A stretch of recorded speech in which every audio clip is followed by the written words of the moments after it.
Hi, everybody. I'm Brittany Lewis, a breaking news reporter here at Forbes. Joining me now is President and CEO of Oxfam America, Abby Maxman. Abby, thank you so much for coming on once again. So good to be with you. We are nearing the end of the first 100 days of President Trump's second term in office. And within the first few weeks of Trump 2.0, USAID was in the administration's crosshairs. Pretty immediately, Elon Musk and DOGE took a chainsaw to the foreign aid agency and said what was left would be reorganized to the State Department. In that conversation that you and I had in February when this all was unraveling, you said that this was unnecessary cruelty that is undermining U.S. interests. As we sit here a few months out of that, what do you think are the implications so far of USAID effectively being dismantled? Trump administration's 90-day period, what we have seen is deadly consequences for women, children, and communities around the world. And this funding freeze, the fact of it, and how it has been managed in such a persistently chaotic way has left and harmed and left millions of the people in the world's poorest communities in limbo and worse, facing hunger, disease, and other threats in a really cruel and intentionally destructive way for reasons that are truly hard to understand because it's not helping America's interests, American people, or ordinary working people in the U.S. or poor people around the world. USAID, as we know, is a foreign aid agency, and supporters of these cuts would say, this is putting America first. Let's start at home. But in my conversations I've had since USAID have been in the crosshairs of the administration, they've talked to me about the domestic unintended consequences. A business owner has had contracts completely slashed abroad because of the USAID cuts, and his business, he said, will effectively probably be shuttered by June 1st because these contracts have been down the drain. I've talked to our science and healthcare editor right here at Forbes, and he's told me about the unintended consequences impacting biomedical research and access to medicine. I've talked to a USAID Foreign Services officer who formerly served with USAID, and he said that this shutdown inadvertently helps China because China is taking ownership of projects that the United States has abandoned because of these USAID cuts. So I'm curious from your perspective, what are some of the unintended consequences when it comes to USAID being shuttered?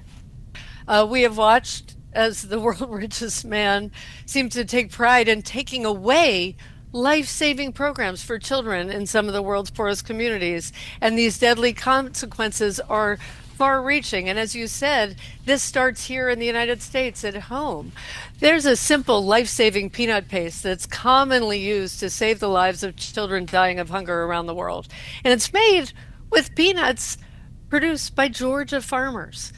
This is rotting on shelves while kids are dying, and farmers are losing the access and aren't being paid. That is one example of just too many examples of destruction and intentional harmful cruelty.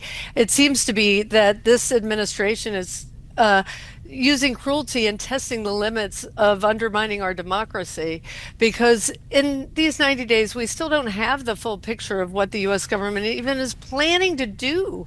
And the only thing that has become more clear is how ruthless and uncaring this administration is. And, you know, we're watching Elon Musk and Marco Rubio now taking a sledgehammer to USAID when what they needed was a scalpel to find improvements and ways to find efficiencies. And something that really stuck out to me in our last conversation is that this makes up just the smallest sliver of the entire budget here, the federal budget. Foreign aid, people that are proponents of slashing some of this would say, we need help at home first. We need to put U.S. interests at home first. Elon Musk said that USAID is a criminal organization, time for it to die. He said that a few months ago, but he's also said, and he's admitted during his time as the face of DOGE, that he's going to make mistakes. He's going to get some things wrong. In your view, do you think Elon Musk sees taking a sledgehammer to USAID? Do you think he's going to see this as a mistake? Well, I certainly do. And we as Oxfam and our partners around the world see only harm and hurt and cruelty and loss of U.S. influence, loss of the U.S. as a trustworthy partner anywhere. We've seen, as you were saying, U.S. funding has represented about 50% of the global humanitarian need and support, but less than 1% of the US budget. And what that does is I was with this has always been a bipartisan issue, and I was with a members of the Senate on both sides of the aisle who said, America is great because America is good. And people trust and have confidence when we do good. We had the earthquake in Myanmar last month, and we saw the deadly consequences of the USAID cuts in real time when the Trump administration failed to offer their support in the immediate aftermath of the earthquake. Now, in the past, the U.S. has deployed resources, expertise, and equipment within hours that save lives in critical response in the first 72 hours of a disaster. And the longer term impact on these communities and ordinary Americans who reach out to us every day wanting to help, wanting to do good. And so it's really mind-boggling to imagine where the positive is out of this approach compared to the enormous amount of harm. Millions and millions of people losing access to basic life-saving needs and goods. 95 million people could lose access to basic health care, 3 million preventable deaths annually, and so on. There's only harm and destruction here. I mean, those numbers are staggering when you're talking about people by the millions. And I have a quote that really relates to what you're saying. David Miliband, the president and CEO of the International Rescue Committee, and USAID cuts have profoundly impacted the IRC. He told this to CBS. My argument is charity shouldn't end at home, and international aid is 0.2% of the U.S. economy, not 25% of federal spending.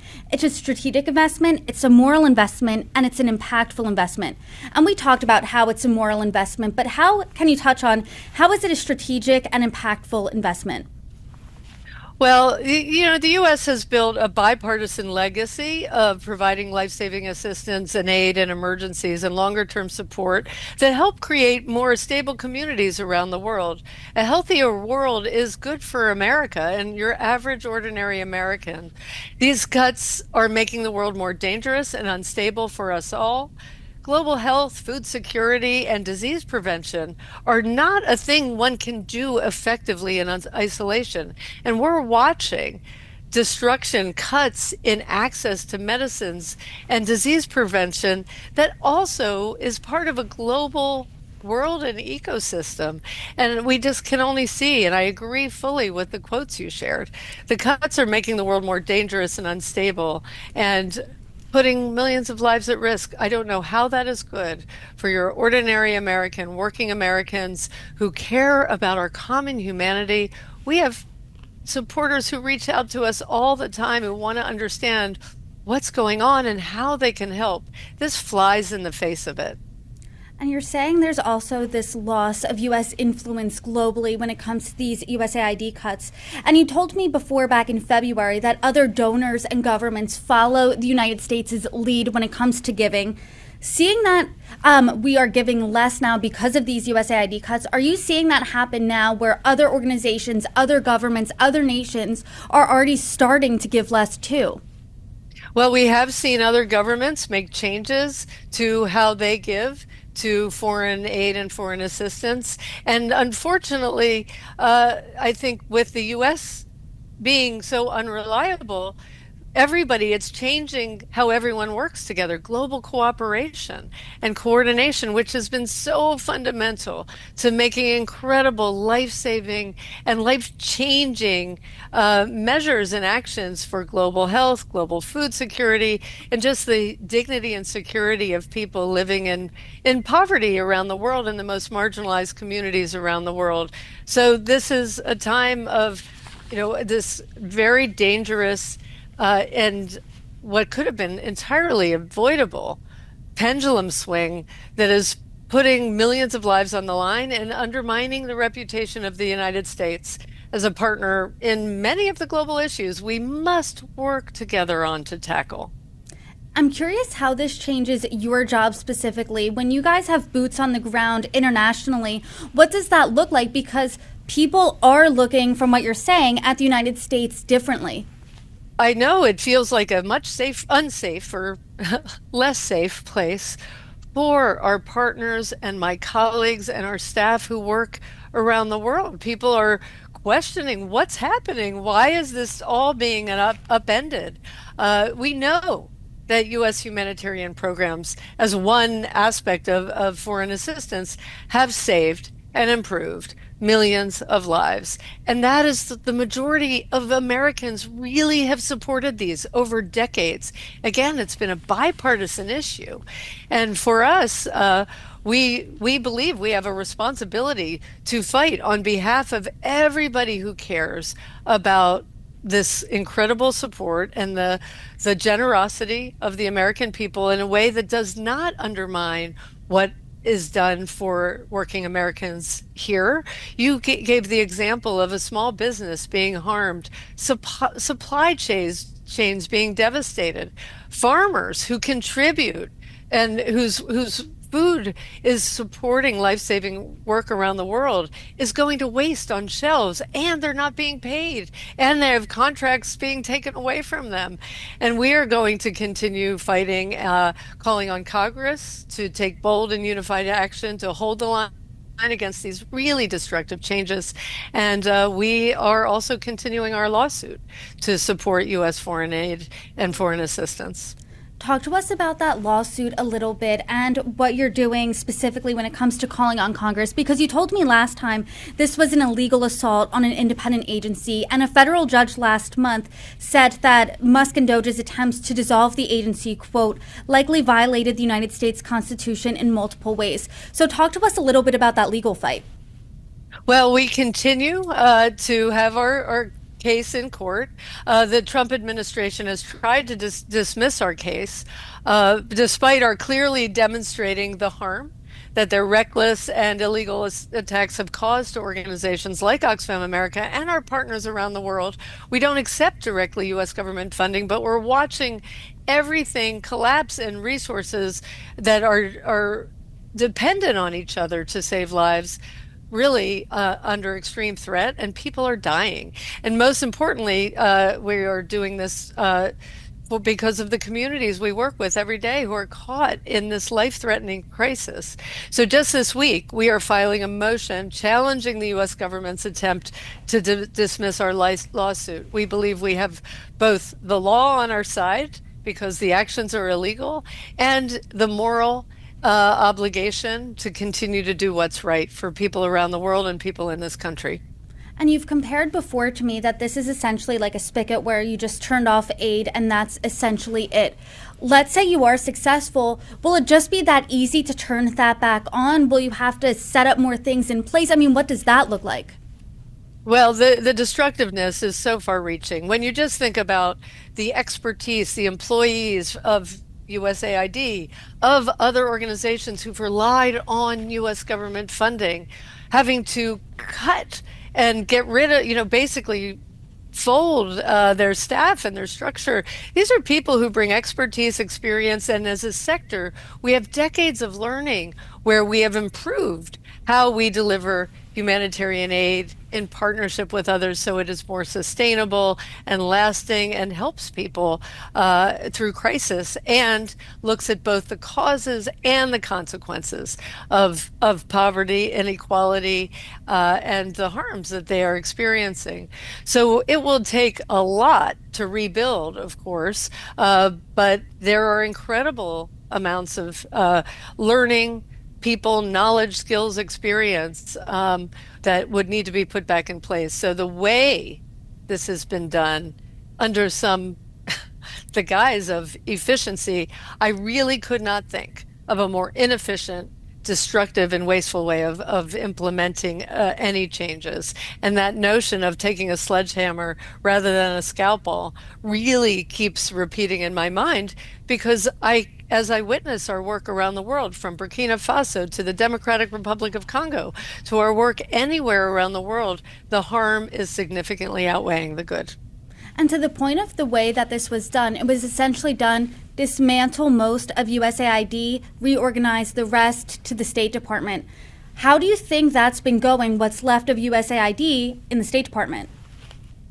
Well, it's really hard to see and understand what is happening because it's about diminishing it and diminishing and destroying.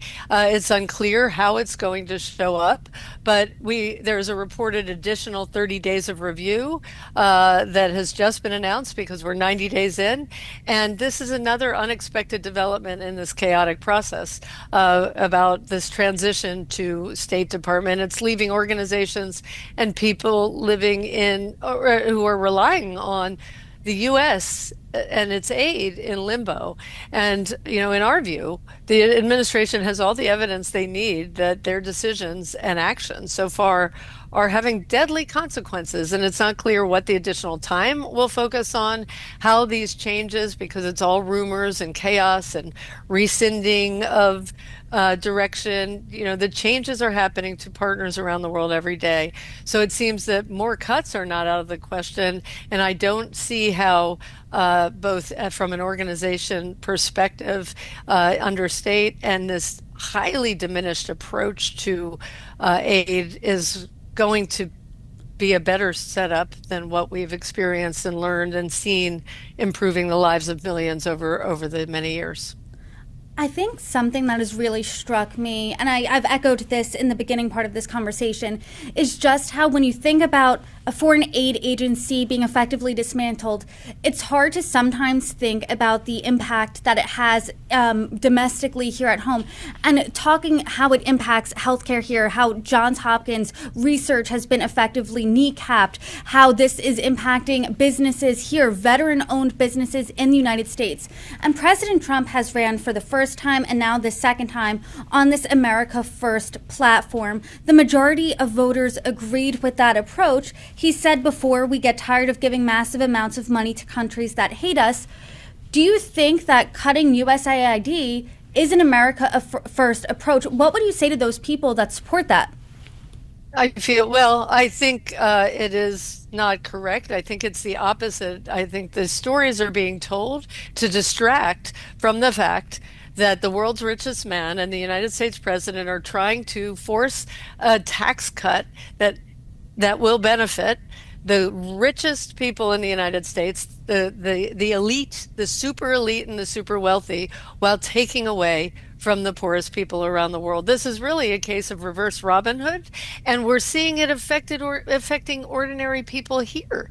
As you said, small businesses suffering the consequences, disease prevention is global and interconnected. When you cancel research and access to TB treatment in another country and other things, you're doing harm to people everywhere. And so while ordinary Americans have a right to want more and policies that improve their lives and livelihoods, absolutely. But this represents less than 1% of the global budget. We don't see plans that are trying to help ordinary working Americans. And I was in Georgia last month visiting some partners we work with there, farmers who were now talking about how their USDA and USAID funding had been cut, supporting their lives and livelihoods. They had not been paid. There's arrears in paying farmers, businesses, organizations that have approved grants and have already delivered the work, and they have not been paid. I don't understand, and it's hard for anyone to explain how this is helpful to any of us and ordinary Americans.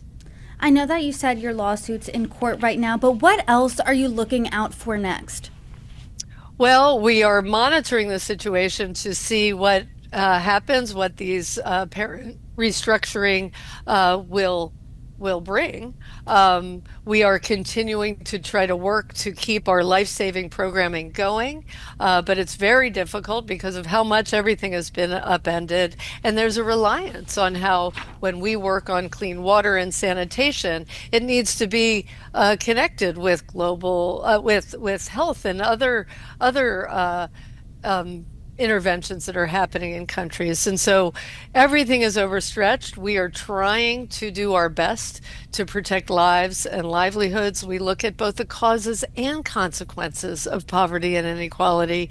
And we really are calling on our supporters to take action, to urge the administration and Congress to protect and invest in U.S. foreign assistance because it's better for everyone.